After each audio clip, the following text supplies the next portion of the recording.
In the stillness of a quiet neighborhood, 9-year-old Lucas and his family moved into a house that seemed perfect. Its walls, painted a soft cream, whispered of a fresh start. But as Lucas raced through its halls, his sneakers squeaking on polished hardwood floors, he could never have imagined the darkness that lingered within. Lucas stepped into his new bedroom, a small space filled with the scent of dust and wood. Setting his box of action figures on the bed, he gazed out the window onto the peaceful street below. Despite the newness of the place, Lucas felt a gnawing emptiness. He brushed his brown hair from his honey-colored eyes and sighed, his 9-year-old frame already feeling the weight of loneliness. While his parents busied themselves unpacking downstairs, Lucas decided to explore. The house, with its maze of rooms and corridors, felt both inviting and secretive.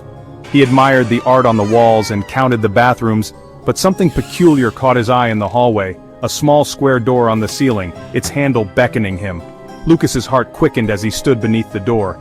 Summoning his courage, he reached up and pulled. The door creaked open, releasing a cloud of musty air that made him cough. With a loud thud, a set of stairs unfolded leading into a shadowy attic. Lucas, whispering, "An attic?" Gripping his cell phone as a makeshift flashlight, he ascended. The attic was a world untouched by time, filled with cobwebs and forgotten relics. Lucas's light landed on a box, its surface layered in thick dust. Scrawled across it was a single word, Furby.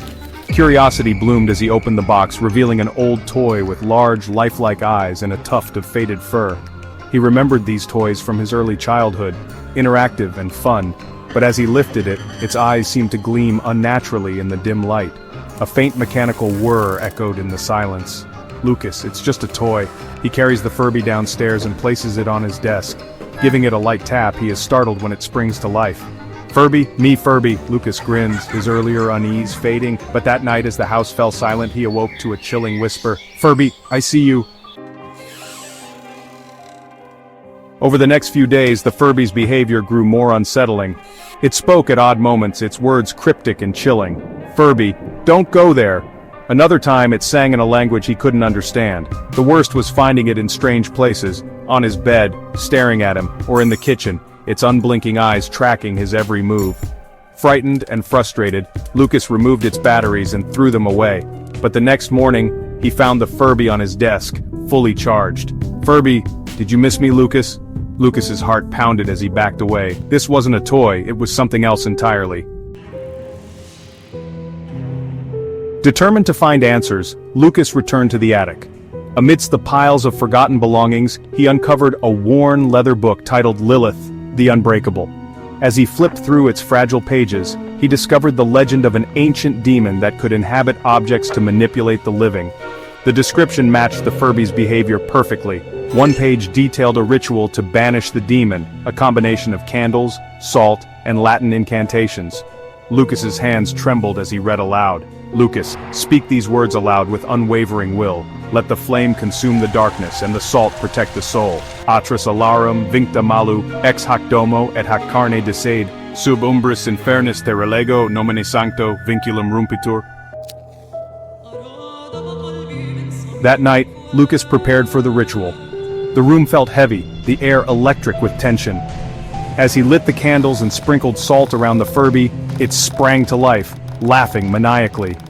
"Furby, do you really think you can beat me?" Lucas steadied his trembling voice and began the incantation. The Furby's laughter turned to shrieks as its eyes glowed red. The house shook, windows rattled, doors slammed. A dark energy swirled around the room, but Lucas pressed on, his voice growing stronger. With one final word, the Furby let out a piercing scream.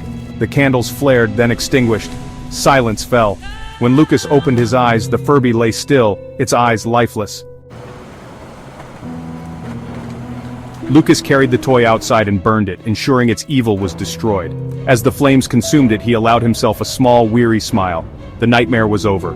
Or so he thought. The attic door creaks open on its own. A faint, distorted voice echoes, "Furby, me Furby, I'm back!"